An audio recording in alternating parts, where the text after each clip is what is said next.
will you do a sync clap with me? Oh, Jake, that's my favorite thing. That's the only reason I do this. Sometimes when I'm not talking to you, I go up to a sink and I clap it. Right. It's got to be different, though, since a sync clap in this case means so that I can synchronize our audio since we're recording in two different locations. Oh, it's sync with a Y. You're right. Yeah. Dang it. Yeah. Okay, here we go. Movie!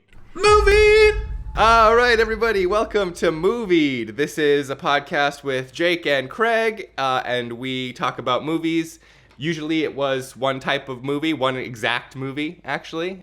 This last month I had a lot of fun doing our top 5 of 2021, so I thought, we could kind of expand on that idea for a little while and just do kind of a movie monthly check-in. Yeah, let's just do a movie. I'm sick of this oppression. You make me watch a movie and then talk about it. Yeah. Right now we're going to... Wasn't this idea partially Eliza's, though? Oh, yeah, Eliza came up with this. So... Okay. It wasn't just that I had a good time. With this, we don't have to set aside time to watch the movie. Like, we can just watch whatever movie we want at any time, and then at the end of the month be like, hey, this is what happened. Yeah, I agree. And I also it's fun to highlight certain things that happen throughout the month, because this definitely is, this movie monthly is definitely a story of my month, Yeah. This is movie monthly for January 2022, y'all. Kind of like a movie watching vlog. A vlog. Except it's a podcast. Yeah, vlogcast. A plug. Vlogcast. Yeah. Vlogcast. January 2022, Craig. Did you have any particular themes that cropped up in your viewing? Did you have any movies that really stood out that you want to highlight? Yes, I do have movies I want to highlight. And I guess you could say there's a bit of a Tom Hanks theme in there. Sure. As a WheezyNews viewer, I kind of know why that would be. Well, not really, because we've only watched one of them so far. We've only watched... Oh, really? We only watched Castaway. But before we did that, So China and I started a podcast, Inflictness and in Health, where we're going to watch a series of movies. We tried Scream. She doesn't want to watch the rest of Scream. So now we're going to watch... Spoiler for my January. Yeah, now we're going to watch every Tom Hanks movie. The first one we watched was Castaway. But that's the only one we've watched so far. I think we were more excited to watch Castaway than we were to watch Road to Perdition, the next one. Okay. So are you doing them in a kind of order? We're doing them in a weird order where we start in the middle, the very middle of his career. And we go newer, older, newer, older, newer, older. Older. I kind of like that. I like that as an idea. Yeah, so the newer one is the older one? I can't remember which one we're doing first, but we're Road to Perdition, and then it's The Green Mile. Oh, okay. Both very good movies. And I can see why, starting on Castaway and then moving to those two kind of has you in a China blockade. Well, I don't know. Neither Road to Perdition nor Green Mile really seem like her cup of tea. Well, no. I think this wasn't just... She isn't the only one to blame here. I'm getting into the show Succession, and I'm getting into the show... Have you watched it? No. I know, my Twitter timeline is 40% Succession. I love it. I don't know if it's your cup of tea either. Sure. But we're also getting into the morning show, Apple TV show. Yep. And other things and Road to Perdition I've seen it a long time ago, and I just remember it being kind of slow. And yeah, but it's beautiful. Yeah, I remember it being beautiful too. It looks so beautiful. I remember liking it, but I just haven't been in the mood to watch it. It was also Tom Hanks being like, I don't always have to be the nicest man you've ever met in the world. I can also be this other guy. Yeah. But I also think China, that movie maybe not as much. The Green Mile, I think, is more her speed. I think she'd like it. I mean, it's still got that Shawshank vibe. Did she like Shawshank? Yeah, I think so. Yeah, I think she loved Shawshank. If she remembers it, I don't know. But we watched Finch before we did this Tom Hanks series. We watched Finch. It's a new movie. It's on Apple TV. Oh, the one where he's got a robot friend. Yes. Yeah. How was it? I liked it a lot. It's similar in they're both Tom Hanks movies, but also they're both Tom Hanks by himself movies. Castaway Oh yeah, so Castaway and Finch. Nice. Yeah. Nice. He's kind of like a Wall-E type figure in Finch, isn't he? Well, he builds a Wall-E type figure. Right, because he is a Wall-E type figure. He's alone, all by himself, looking for... Yes, yeah. Yeah. And so this Wilson can talk back. Yes, exactly. Whoa, game changer. Yes, and I liked Finch a lot. I think in typical Craig form, I could go into some flaws that I think about it. Like, I feel like in typical Craig form, complaining about the ending, both Finch and Castaway, I have some issues with the endings. Okay. With Finch, I feel like they just kind of milk it a little too much. It just takes its sweet time getting really getting the feels out. Like, I felt like let's go. Yeah. Let's go. Like, leave that cow alone. Stop milking it so hard. Yeah, yeah. I mean, Castaway similarly, I suppose.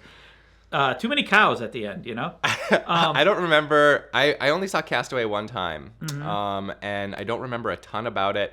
The only thing I really remember is that tooth dentistry scene. I just can't watch it. I just could not look at the screen. It was so horrible. Upon rewatching, so he removes spoilers galore, by the way. he removes a tooth by putting an ice skate on it because he's got a rotting tooth. Well, he's on an island by himself and he has no dentist. God. Puts an ice skate in there and he smacks a rock on the other side.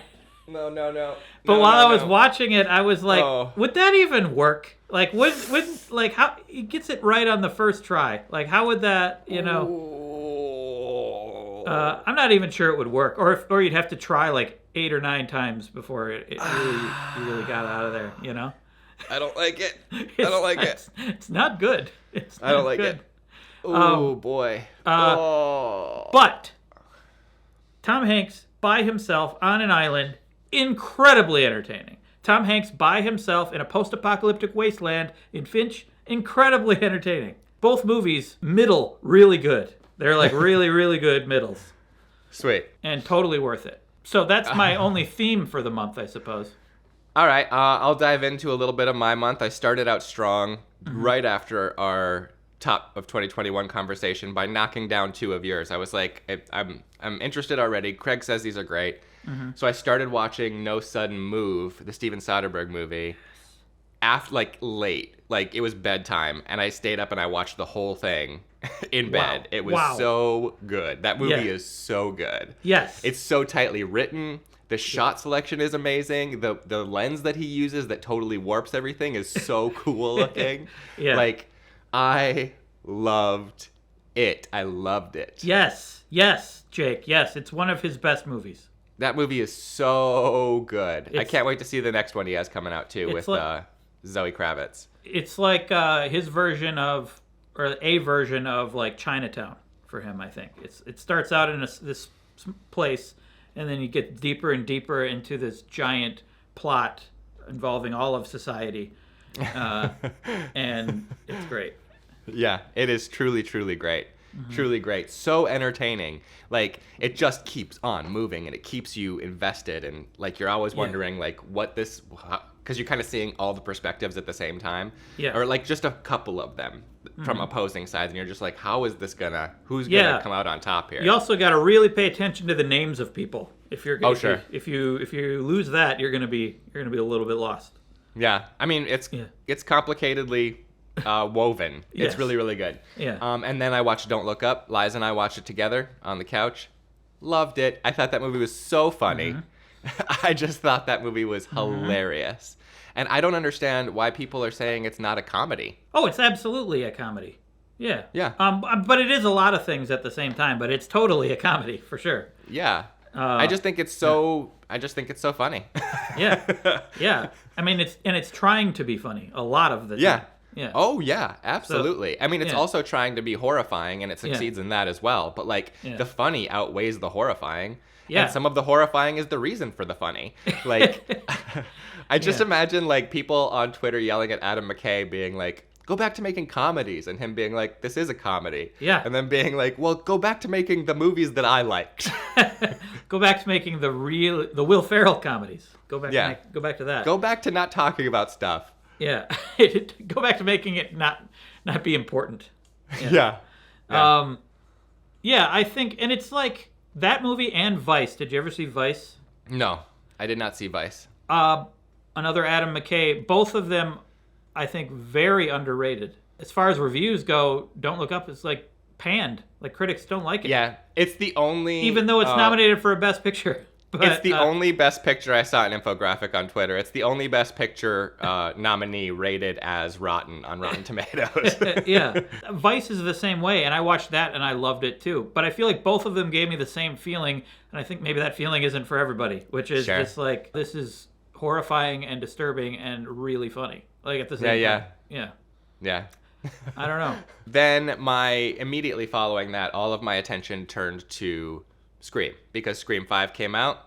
Yeah. At the middle of January, the early middle of January, and it was the absolute priority for me. So before going to see that, so Scream is one of my favorite movie franchises ever. I just love the original Scream so much, and even though I was disappointed with Scream 2 and Scream 3 when I saw them in the theaters, like, it's the kind of thing, like, I just revisit them at least once every year in October. During the Halloween season, I just watch the Scream series. Yes. And Scream 4, I love. Scream 4 is my second favorite one. I've never seen Scream 4. Yeah, and so it's my second favorite one, and now my third favorite one is Scream 5, and then 2 and 3. My affection for them has grown in that they are part of the Scream franchise just over the course of my life, you know? It's the same thing with most of horror Twitter, and you see everybody kind of like being like, oh, well, this one's not very good whenever like a new one comes out. This one's not very good. I like your shoulder action. Podcast listener, Jake is doing a shoulder shimmy when he says that. Yeah, that's what film Twitter sounds like. That's how they type. It's like this.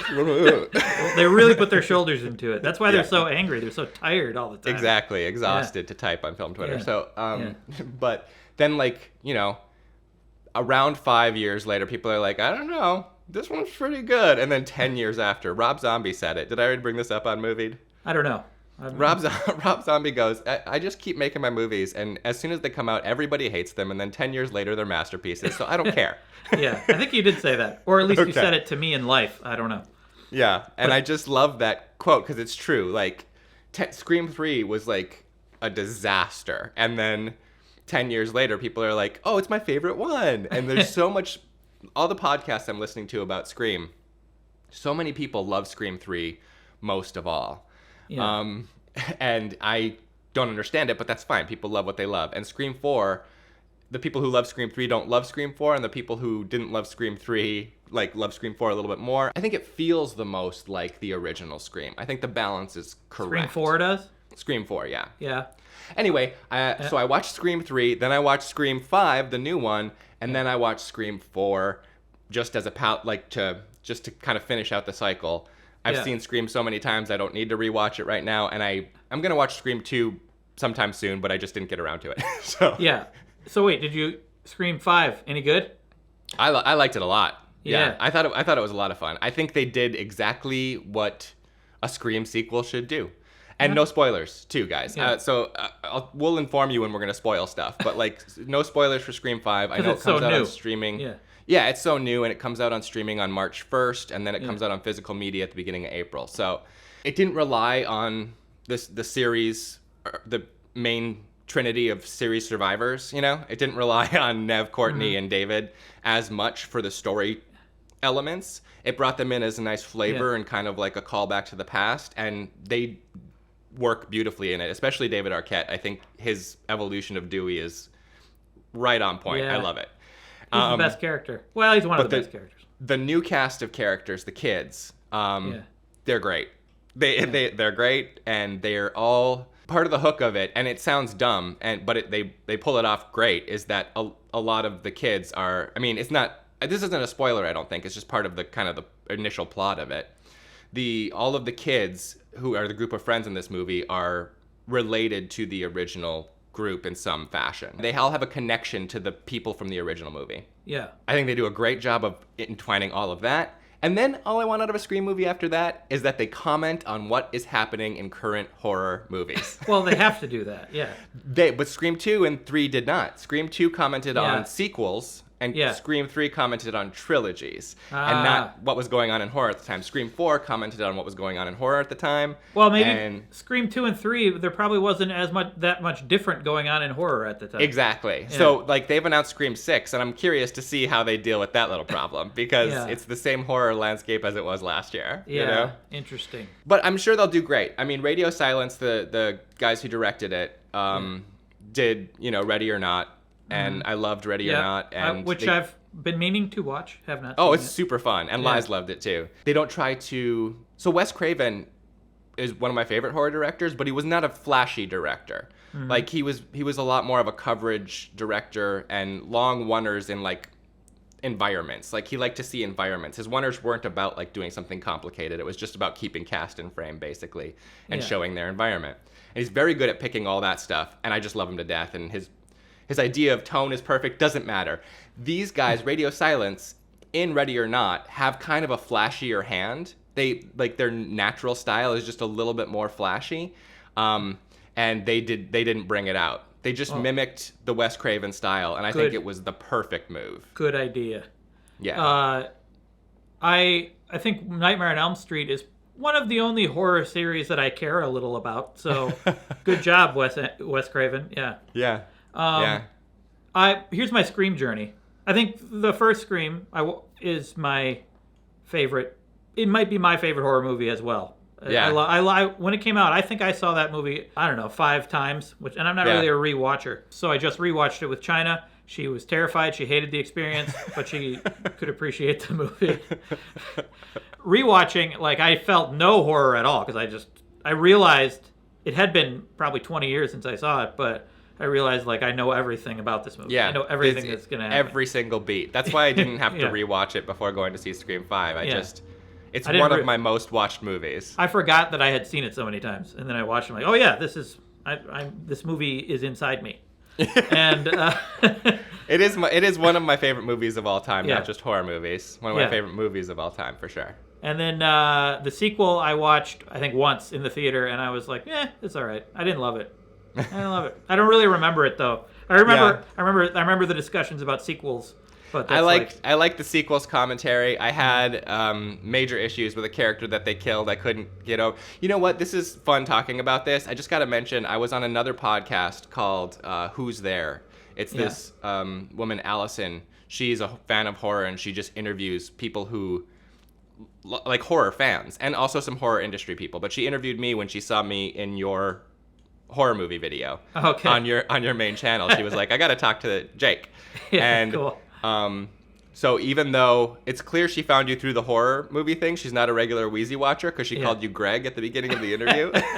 Like, I had the best time just straight up talking about horror for like an hour with her. And anybody who is interested in hearing that kind of thing should go check it out. It's the Who's There podcast. I'll add a link in the description. Yeah, and remind me to add the link in the WheezyNews description. Absolutely, will do.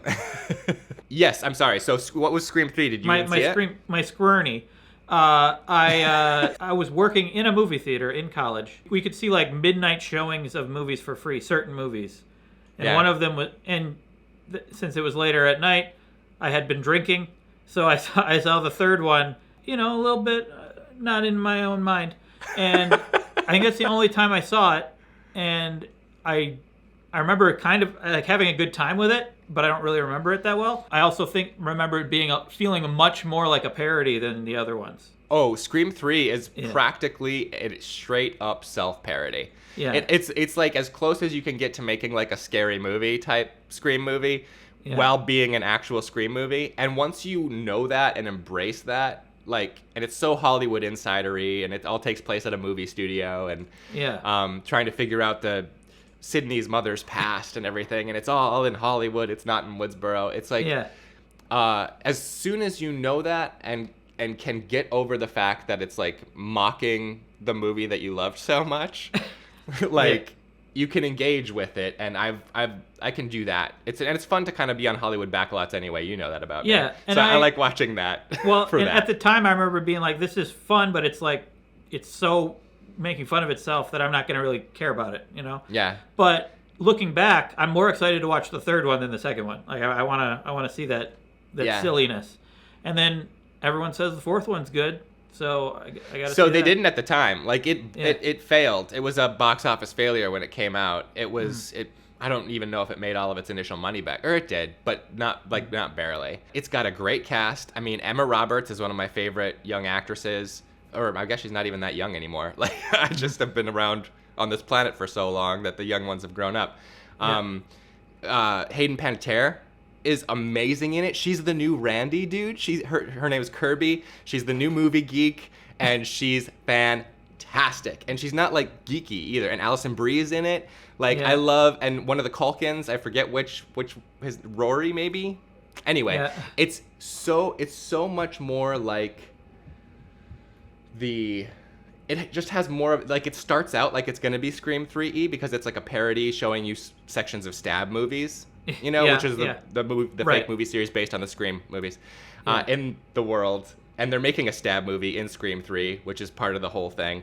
But anyway, once you get out of that and get into the story of where everybody is and what's happening, it just feels so much more in line, like tonally and emotionally, and with the first one. And Kevin Williamson wrote it. Most of it, at least. It makes sense that the movie geek, isn't that geeky, like you said. Probably not like ostracized like in the first movie, because movie nerds are. It's flipped in the world these days. Oh yeah, we're the coolest people now. Well, I wouldn't say that. I wouldn't say that. But yeah, Scream 4 has these two dudes who they're trying to make you think are the new Randy. Like, they have the movie club, the cinema club, and everything. No spoilers. Well, no. I mean, this is fine. They are also Randy-ish in their own way. But like Kirby, played by Hayden Panettiere, is just, she's become kind of a fan favorite in the 10 years since Scream 4 came out. And man, oh man. Oh, I would watch the heck out of that movie with you, Craig. All right. Well, I got to watch the second and third. Maybe I'll do that right now. I'm going to turn the TV on. All right. I'll watch it with you over your shoulder. I'm going to watch over your shoulder. I'll describe what's happening in the Scream movies. That's the rest of this podcast. So this one's going to be like a few hours long. So that was the second part of my January. What else is on your... A movie that you apparently didn't like, Pig. I thought it was great, and I'm disappointed it didn't get any Oscar nominations. Bullcrap. And I discovered the director, Michael Sarnowski, who's done no other movies. He's from Wisconsin. Cool. He's from my home state. My stomping ground. Yeah. I thought it was fantastic. I thought it started in one place and then it goes somewhere I did not expect. And I loved it. So no spoilers, but I enjoyed that aspect of it. It just wasn't paced for me. Yeah, it wasn't Jake pace. It's definitely got like the Drive pace to it. Well, no, I mean, and maybe, 10 years after watching Pig, I'll come back to it and be like, that was paced better. But like my Drive experience had more to do with seeing it in a full theater and the kind of energy I think that demands. Although it did fine on its release. Pig, I watched at home with Eliza on the couch, and it just... I don't mind a languid pace, as long as it doesn't feel like it's being drawn out. Like, the point of it being drawn out is that it's being drawn out. It just felt like it was being drawn out past a point of, like, storytelling execution. I will say that I felt that about The Last Shot. but other than that, I loved it. And it also had a veneer of anti-pretension. Like, it was pretentious about pretentiousness. And I was just like, all right, that's fine. Yeah, I suppose. I think there's a place for high-class food and low-class food. Movie? Yeah, I don't really want to get into it because we don't have to. I don't want to spoil it. Stay out of spoilers for sure. Yeah. Stay out of spoilers for sure. And I'm also coming out of that as like someone who reviewed food for magazines for a while, and the people who are making some really like specialized dishes are as passionate about it as people who like, sloppy Joe sandwiches. Like I didn't see it as about low class or high class food. I saw it as more about just what that guy, the main character, cares deeply about. And that was it. Sure. But I'm zeroing in on just one scene in particular actually where the pretentious thing like showed up, and I was like, okay, on top of the pace, this has just become the movie that's not for me. Like, it's condescending to, like, other people's ways of life as well, so let's just call it a day. I thought it was more, like, condescending to people who aren't being true to themselves. Like, yes. Yeah, but okay, you know what? That's a very good point, and I can accept that viewing of it as well. I think it was also calling... Nope, you're right. We're going to leave it at that. That's a very good point. I don't want to spoil anything. But, okay, what do you got? You got another one? Straight up. Yes. So when I went to see Scream 5 in the theater, I got COVID. And so I came home and I watched a bunch of movies when I was in self-isolation. And I don't have to get into all of them, but I will say I watched My Bloody Valentine, the original from the 70s, and then My Bloody Valentine, the remake from the aughts. Had a great time doing that double feature, and the new one is a lot of fun. I loved it. It was originally supposed to be shown in 3D. Eliza and I saw it in 3D, and she hated it because it was an actual slasher movie. She thought it was going to be campier than it was. But having said that, it is campy, and it's a lot of fun to watch even in 2D. But the best one I saw during my COVID isolation was Come True. It's this horror movie, and having just said that Pig was not my pace, it's hilarious that I'm talking about Come True right now, because that thing has a very languid pace to it too. But again, Craig, it comes down to that tone thing. Yeah. You know, like that certain kind of tone that it follows, darkification tone that just has kind of a thing. I thought Come True had that, and a love of like bizarre ancient tech. Like it's set in the modern day, but all of the tech they're using to enter people's dreams is like so old and VCR looking. Does it make sense in the story that it's old, or is it just old? I think it's just found science kind of stuff. Like you're just building it out of what you have easy access to. So it's not like it's not like a super high-end thing. It's like more of kind of an underground science thing. And so what's it about? Totally looks like out of the VHS era. It's about a girl who has trouble sleeping, and she also has some kind of trouble at home. We don't know what that is really. And then so she sleeps in the park most nights, and then she finds out about a sleep study that you go and you sleep there, and they monitor your whatever while you're sleeping. Yeah, so she can just sleep in this place. I'm looking into doing a sleep study, so I'm definitely not going to watch that movie. And then she finds out that they're watching people's dreams and kind of trying to learn about people's dreams. And it's the dream imagery is really like lo-fi After Effects stuff that looks really cool, kind of like some really cool haunting images, but done in a way that looks like you're watching a grainy like old VHS transfer of something. And I really enjoyed it. I thought the movie was very interesting. I thought the twist, I don't even really call it a twist, but like I thought this, like the ending was so bizarre that I kind of loved it. It was just a real big swing. So Come True, it is on Hulu. Wait, are they aliens at the end? I'm not gonna talk about that. I'm not gonna talk about any of it. All right. But if you're interested in languidly paced like horror movies, I will say if I tried to watch it like during bedtime when I watch a lot of my horror movies on my phone, like I probably would have fallen asleep. I probably would have had to watch it over like 4 nights to get through it, because like it really is that kind of lulled kind of pace to it. Yeah. But since I was isolated with COVID, I could watch it at a reasonable hour. Yeah. You want to give a review about COVID? Oh, sure. COVID, not good, very bad, don't do it. Okay. Right. I am double vaccinated. No, I'm vaccinated and boosted. I'm not double vaccinated. I did Johnson & Johnson as my first shot. I'm wondering if maybe that had part of... Anyway, it doesn't matter. Yeah. I also wore my mask at the movie, but I did lower it to eat popcorn and drink my beer. So it could have been in the bar, could have been in the theater. I don't know where I got it, but it's the most likely suspect, because that was the only kind of out of the ordinary thing I did right before getting COVID. Eliza and Eleanor did not get it. I was the only one. It was like a bad cold, and I had to reach for deep breaths for a couple days. It's interesting that they didn't get it. Wow. I know. It's so shocking to me that they didn't get it. So be careful, guys, because I'm usually reasonably careful. And wait, so what was the symptoms? What were they? It was like sore throat, runny nose, and then I had to work to get a deep breath for like a few days. What would you think the Rotten Tomatoes score would be?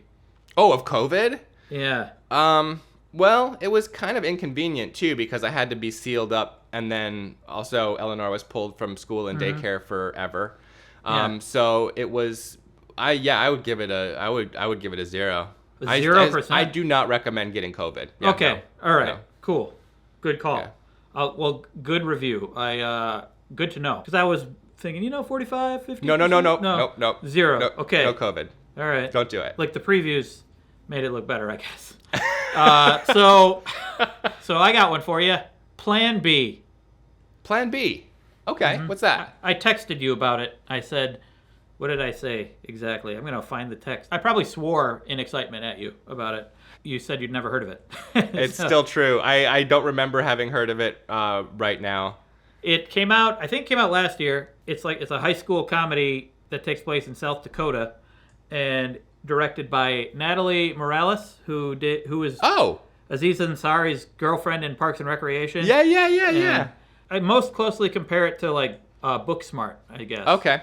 Cool. But in South Dakota. And here's the Rotten Tomatoes plot synopsis right here. After a regrettable sexual encounter, a straight-laced student and her best friend have 24 hours to hunt down a Plan B pill in South Dakota. Awesome. Yeah. Sounds great. It sounds great. And it's funny like Booksmart?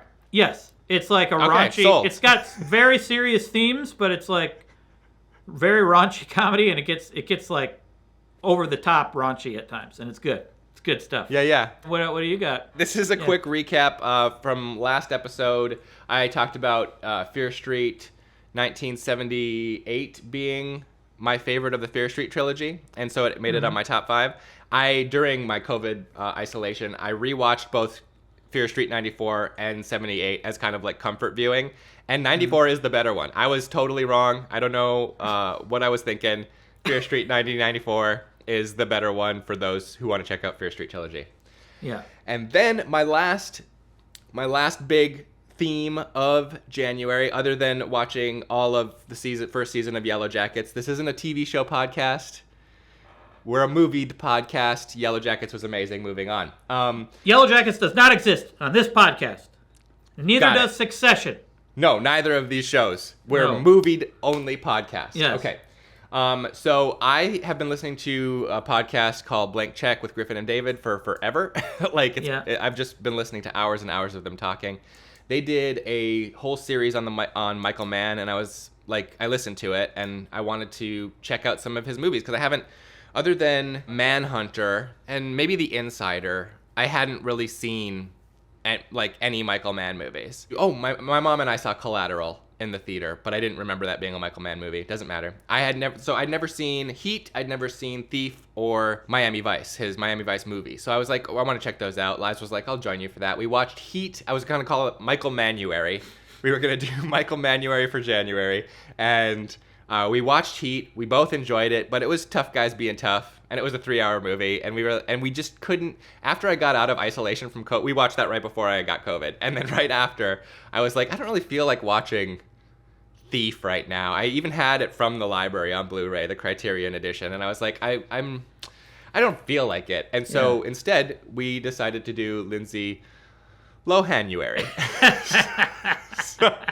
so we watched Mean Girls, Freaky Friday, The Parent Trap, Just My Luck, and I watched I Know Who Killed Me by myself. And Lindsay Lohanuary, great time. Yeah. Highly recommend. Very Lindsay different Lohanuary, feeling. January. Very different feeling than Michael Manuary. You told me to do it too. I was supposed to watch those Michael Mann movies, and I didn't. Yeah, we were gonna make it into a MOVIED episode, but I think I like MOVIED Monthly better as an idea anyway. I have seen Heat a long time ago. I remember liking it, but also it's long. And I love The Insider. I thought that movie's great. And I saw Manhunter. I don't know that I have seen any other Michael Mann movie either. I mean to see them all. I like Michael Mann movies. Yeah, I mean, and Heat was really good. We had a good time watching it. But if I had to, on a whim, pick up a movie to watch, either Heat or Freaky Friday, I'm watching Freaky Friday. Okay? Because Freaky Friday is the best. It's the best. It was a lot of fun. I really, really enjoyed it. And I'd seen Mean Girls maybe once when it came out on VHS. And rewatching it now, it's so ever present in the culture. Yeah. Like Mean Girls the internet has adopted Mean Girls as one of the important movies. And I really loved watching it. I had such a great time with it. And Lindsay Lohan was just so talented. Yeah. She was just such a good actress. And Freaky Friday, especially, she just nailed it. Yeah. She was a great as both characters. Yes. And each character pretending to be she just really, really She was a great actress. Did I already talk about this on the podcast? I saw this movie recently for the first time. I saw Freaky Friday. China and I were doing a Christmas movie marathon, and That doesn't take place at Christmas. I know, but when we finished, I was like, she wanted to go to bed. I wanted to watch another movie. This might have been a year ago, but a year ago feels recent right now. And so she recommended I watch Freaky Friday, which I had never seen. And when she went to bed, and I loved it as an adult, as a 41-year-old man, first time watching it. Fantastic movie. And just speaking of Freaky Friday, too, the new movie Freaky, which is a horror version of Freaky Friday. It was supposed to be called Freaky Friday the 13th, but they couldn't clear it with the Friday the 13th, estate. Yeah. Is Vince Vaughn as a serial killer switching places with a high school girl, a timid high school girl, and so Vince Vaughn has to then play the timid high school girl, and the killer is in her body in high school. It just a really good time. Oh man, I gotta watch that now too. I just thought it was really fun. It's just a really fun movie. Because I had seen, the concept Vice Versa, the movie Vice Versa, or the movie I loved Vice Versa, like dude. Like when I was Father a kid. Like Son is another one. Never saw Like Father Like Son, but I saw the hell out of Vice Versa. I saw both of them multiple times. Freaky Friday is the best version of it. The Lindsay Lohan Freaky Friday is the best version. I remember I watched a lot also the Jodie Foster version from the 60s or 70s. Anyway, it doesn't matter. I watched the original, but I don't remember now what it was like. It was so long ago. Same with The Parent Trap. I watched the Haley Mills one over and over again as a kid. Yeah. And so the Lindsay Lohan one wasn't as good. Mm-hmm. I've never seen... Plus, it's a Nancy Meyers movie, and I have a problem with Nancy Meyers. I've never seen any version of The Parent Trap, and I never will. I don't know why. Okay. I don't know why That's I'm fine. so angry about that. That's fine. Freaky Friday the 13th, that would have been, pardon my French, that would have been some bullshit. Freaky Friday the 13th as a title of that movie, that would have been totally a ripoff. Well, yeah, but it's... What are you talking about? Freaky Friday the 13th. They were going to call the Vince Vaughn version Freaky Friday the 13th. Well, it was written under that title, yeah. It was the screenplay was originally called that. Terrible. Because the Friday the 13th movies are obviously a series. Everyone would have thought everyone would have thought it was part of that series. Oh, yeah. Okay. Well, sure. I mean, I can see what you're saying, but it's a comedy horror movie as well, so it's not like a straight... I feel like the horror community would have been aware, especially in the internet age. 80% of the entire world's population would have been like, oh, the next Friday the 13th movie. Want to go see that? Okay, yeah. So, I mean, yeah, maybe. The non-horror audience might have been confused and tricked into seeing it. Yeah. Which, hey, no probs. Bullshit. It was released during the... Well, they didn't release it under that. They were going to, and that pisses me off. No, they were never going to. Okay. It makes for a great spec screenplay title, I can tell you that. Yeah, well, yeah, that's also kind of a ripoff. That's how he got it through. You got to get people to read your shit, dude. Yeah, I guess. If you want to lie, cheat, and steal your way to the top. And whatever it takes, it's gonna come back. Whatever it takes. It's going to come back to haunt you. No, that movie came out and did very well. Yeah, but we'll see how well this screenwriter does later on. Okay. I've listened to him on many podcasts. He's a delight as a human being. Okay. What's his name? Michael something. Michael Myers? Rip off! I'd have to look him up. I can look him up if you want. No, that's okay. It's fine. Okay. I just wanted to care about something for a second, and I did. And I'm sorry it was at your expense, Michael Myers, screenwriter. But I mean, like, that's also part of the gimmick. Like, he co-wrote it. He brought the idea to Chris Landon is, I think, the name of the director of Freaky, and they kind of developed it together, or finalized it together. And Chris Landon is the one. I just rewatched this during my quarantine as well, my isolation. It was a movie called Happy Death Day. Do you know that one? I'm aware of it. Yes. Yeah, so it's a slasher movie version of like the Groundhog's Day concept. Yeah. So he does the comedy slasher versions of other movie concepts. So like Freaky Friday the 13th kind of makes sense. But anyway, doesn't matter. I guess, but isn't it more like, is it like a Friday the 13th movie, or isn't it just more like a... It's more Freaky Friday. Yeah. But he is a Jason-esque kind of killer in the beginning of the movie. Okay, then I guess that makes sense. If it's like, I feel like they'd have to more directly parody it if they're gonna put that maybe you should watch the movie before making all these huge judgments, Craig. I hate this movie. And that does it for my January viewing. Yeah. There was other stuff, but that's what I really wanted to highlight. I had also Encanto is inescapable with a 4-year-old. So now we listen to the music over and over and over again. Real good, though. We watched it too, dude. We watched it too. We watched it this month as soon as I was out of isolation. Our kiddo was patient through maybe half an hour of it, which is pretty good for her. Pretty good for her. And then Eliza and I finished it, and we loved Encanto. We loved it. I probably cried 5 times watching it. Very good. And also, as I was watching it, I'm like, this is kind of my favorite. My favorite book is 100 Years of Solitude. And I was like, this is kind of like 100 Years of Solitude in a weird way.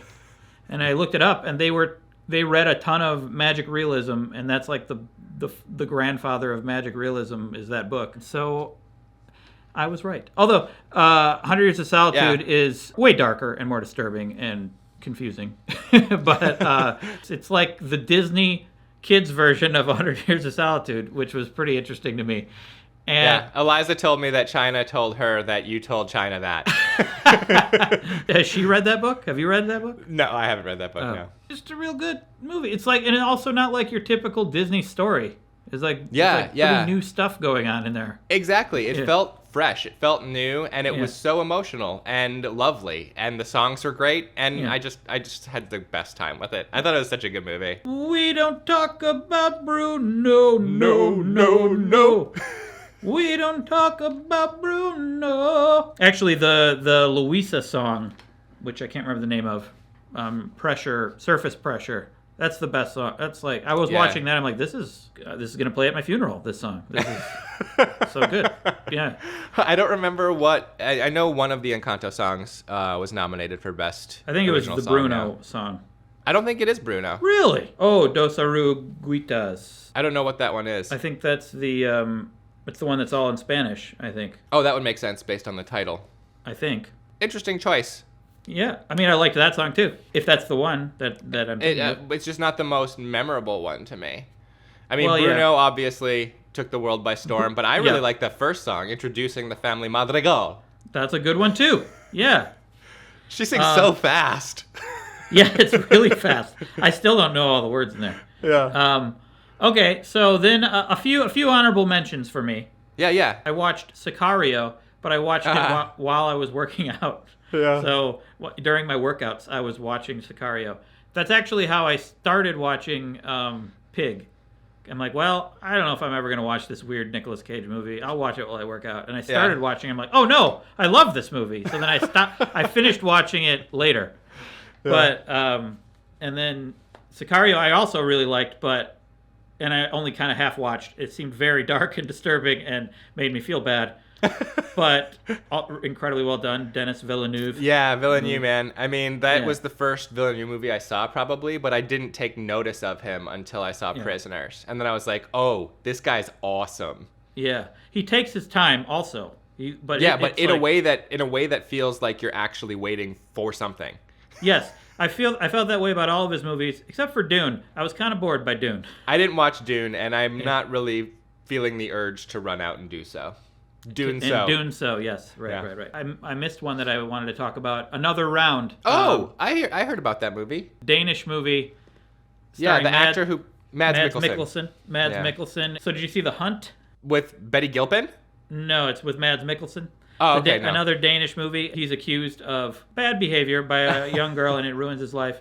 Sure. And but same director did Another Round, which is, and I got the Rotten Tomatoes synopsis. 4 high school teachers consume alcohol on a daily basis to see how it affects their social and professional lives. Like they decide to conduct an experiment because they're all kind of in midlife crises in their lives, and the things that you might think would happen. But it's really well done. It's a really good movie. I heard it was really good. Really good. And I'm watching all the Marvel movies with my dad. Oh, wow. In person? Yeah. When we have a chance. And we're already... Are you making a video of it? I was thinking about it, but I don't know if I'm going to make a video. Oh, man. I would love to see Butch's reaction to all the Marvel movies. Well, I've missed my chance on a lot of them. But I did start shooting. I do have some reactions, but then I was like, I just want to watch the movies. Yeah, that makes sense. Not everything has to be a video or content. But you can also enjoy your life as a person on this world. Yeah, and we're on. We just watched the first Ant-Man. We've watched everything up through. You're deep. You're deep already. We watched the first 2 Avengers movies, And he's gone back and rewatched. He's a big rewatcher, big time rewatcher. He's opposite me in that way.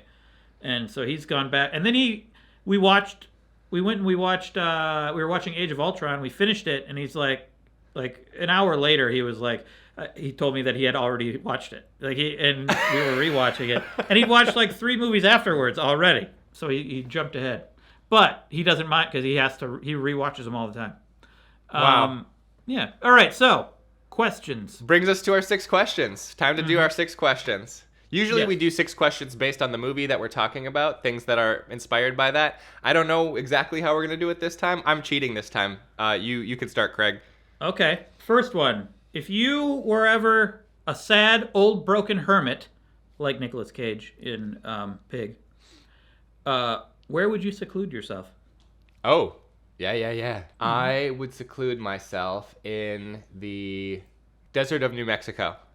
The desert? That'd be really hot. That sounds good. I'd be close to one of the cities, though. Probably close to Albuquerque. I guess it gets cold there. It gets higher cold at night. altitude. Yeah. And I want to be around the foothills to be able to go like hiking and stuff. Yeah. It just seems like hard living in the desert. If I'm near a city. And he wasn't hurting for income, so like it's not like he had to forage or anything. I guess you would be housed, I suppose. Yeah, I would be housed. I wouldn't be like if I wasn't housed, I would choose something insane like I'd probably then go to like Southern California, also hot, but like just more like scavengeable resources around, or like Hawaii. I don't know how I'd get there initially, but I love Hawaii, and if I don't have a house, I might as well be in the most beautiful place in the world. Well, I chose two possible places. Hawaii was one. Yeah, buddy, let's go. Have you been to Hawaii? Yeah. We went to Kauai, and it was just beautiful. Incredible. Hawaii I thought maybe it was overrated before I went. I thought maybe this is just hype. Maybe it's going to be like just kind of touristy and dumb. No, it's paradise. It's paradise. It's absolutely paradise. It is paradise. Yeah, and so, I'd go there, somewhere in Hawaii, or New York City. Yeah. So, like, be a hermit, but around lots and lots of people. Exactly. Yeah. It's the same thing with my LA. We just have different tastes in cities. Yeah. Well, to me in LA, I feel like you'd still have to drive everywhere. Well, no, not like once you chose your place. Like if you were on Santa Monica area, then that's what's your scavenging place. And I hate the cold more than I hate the heat. Yeah. I guess in New York you'd get winter, which would suck. But I'm much more of a New York guy. Yeah, I know that about you. That's my question. What's your question? Okay, so my questions come from an episode we talked about doing but never did. We were going to do an episode when Godzilla vs. Kong hit HBO Max. And so we both watched it. We both had, I think, a decent time with it. Yeah. So I had 3 rounds of a game I called Tagline Guessing. I didn't actually name it. So you have to guess which tagline applies to the movie. So I have 3 rounds of it. These are all verses. In the horror space, which of these versus movies has the tagline, "Whoever wins, we lose"? Is it Freddy versus Jason, Alien versus Predator, Alien versus Predator Requiem? Oh, come on. Or Dracula versus Frankenstein?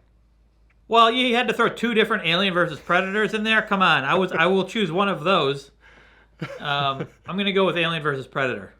You are correct, Craig. Yeah! 1 point. Yeah. I'm just gonna read you the other taglines. Okay. Freddy versus Jason tagline is "Place your bets." Alien versus Predator Requiem's tagline is "This Christmas there will be no peace on Earth." And Dracula versus Frankenstein, which is an old-timey movie, is "The Kings of Horror battle to the death." That's a lame one. Yeah. But I mean, that's kind of how old taglines... You'll see as we go on. That's kind of how old taglines are. I think the best one is the Alien versus Predator one. That's a great tagline. Great tagline. Yeah. So, top 5 favorite high school comedies, other than Plan B, which I would probably have put on there. Oh, okay. Yeah. My top 5, I'm just going to list the titles. It's very simple. We don't have to get into discussion about it. My top 5, in no particular order, are 10 Things I Hate About You, Bring It On, Clueless, Ferris Bueller's Day Off, and She's the Man. Okay. I knew some of those were going to be on there for you that aren't on mine. But for me, Ferris Bueller's Day Off, Election. Oh.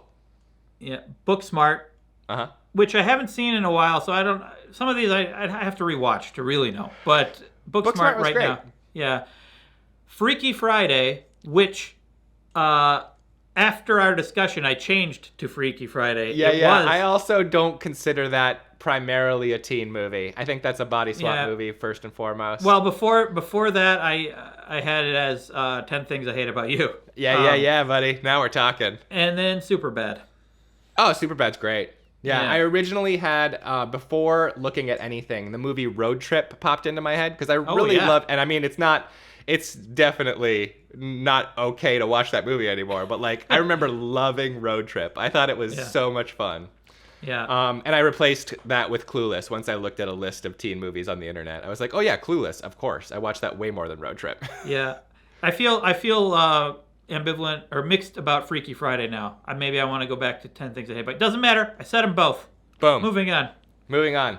Okay, so round 2 in the monster category of versus movies. Which of these movies had the tagline? It's only 3 movies this time. It's not 4 movies. Which of these movies has the tagline, "One will fall"? Is it Godzilla vs. Kong 2021? Is it King Kong versus Godzilla 1963? Or is it Lake Placid versus Anaconda? That's a movie? Lake Placid versus Anaconda? Yeah. Wow. It's got to be the newer Kong versus Godzilla. You are correct. You've got 2 for 2 so far. Yes! The 1963 King Kong vs. Godzilla tagline is, "The 2 mightiest monsters of all time in the most colossal conflict the screen has ever known." little on the long side. And Lake Placid versus Anaconda has the tagline, "Crocs on the dock, snakes on the lake."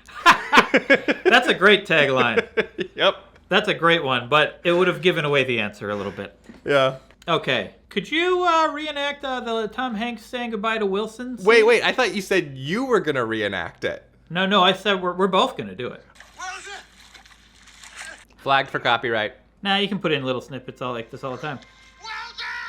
Okay, basically that. Just had to get his voice in your head. And then he throws in a few I'm sorry's as well. Yeah, I know. When he starts saying I'm sorry, it's so sad. Yeah, it is. Okay. But remember, it's just volleyball. It's okay. And it's just a movie. It's fine. I go first or you go first? You can go first. Okay. Walton! Wilson! Wilson! I'm sorry! I'm sorry! Nice production quality there. Thank you. I like that. The sound effects. Now I gotta do that. Wilson! Wilson! I'm sorry! That Wilson! That back of the throat kind of Tom Hanks sound. I can't really get it, but I'm trying. Wilson! Wilson! Okay, I think my kid might be napping, so... Oh, sure. We had different approaches, too. I thought you meant just perform the scene as an actor, but I wasn't performing as Tom Hanks. Hey, there were no rules. You did it your way. I did it my way. Gotcha. Fine. Yeah. All right, third and final versus tagline question. Mm-hmm. This is we have the category horror, we had the category monster, which was in theme, both of those, with the movie that we were supposed to be discussing that time. This is under the category other.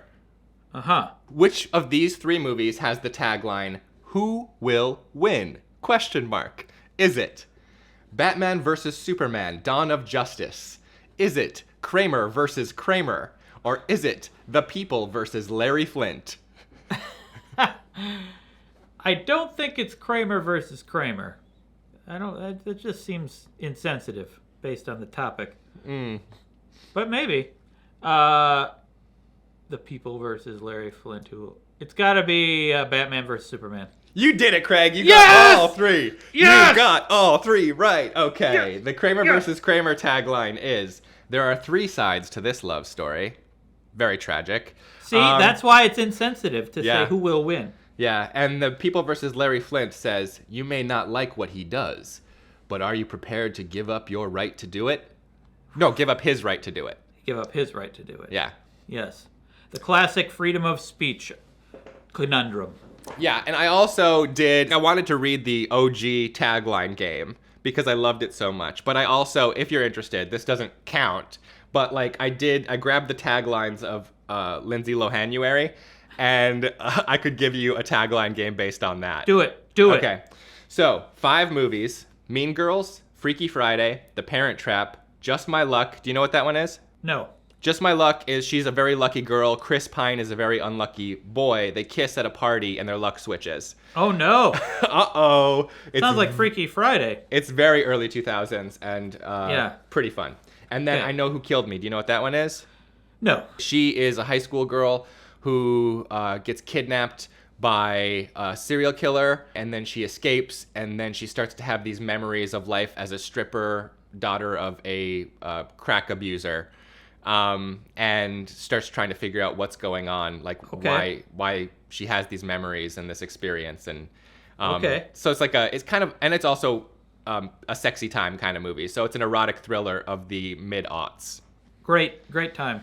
Anyway, for erotic thrillers. Which of these movies has the tagline, "Watch Your Back"? Is it Mean Girls, Freaky Friday, The Parent Trap, Just My Luck, or I Know Who Killed Me? It's not The Parent Trap. It's not Freaky Friday. It could be Mean Girls. It could be, what's the other one? I Know Who Killed Me, or Just My Luck. Just My Luck. It's not Just My Luck. So it's got to be Mean Girls. It's Mean Girls. 4 for 4, Craig! Yeah! Yes! Yeah. Yes! Mean Girls, the tagline is "Watch Your Back." Freaky Friday, every teenager's nightmare turning into her mother. The Parent Trap's tagline, "Twice the fun, double the trouble." Just My Luck, everything changed in the wink of an eye. Terrible tagline. And then I Know Who Killed Me. There are 2 sides to every crime. Were there any eye winks in the movie? Just My Luck? No, just on the poster. She's winking on the poster. They're like, oh wait, the tagline is "Wink of an eye." Make her wink. Awesome. Thank you, everyone, for tuning in to this Movied Monthly, and I hope you had a good time. I know I sure did. I had a great time. I love talking about movies with you, especially when I can just watch whatever crappy movie I want to watch, you know? Or a great movie. Or a great movie. We can talk about the things that we enjoy instead of the things we don't. We can sprinkle things we don't like in as a little bit of pepper. We did that this episode. I always do. Do. That's the way I live my life. Yeah. So thank you so much for joining us, and we will see you in March with our February takes. And scene. Movie. Boom. I like that format. I love it. That was a lot of fun.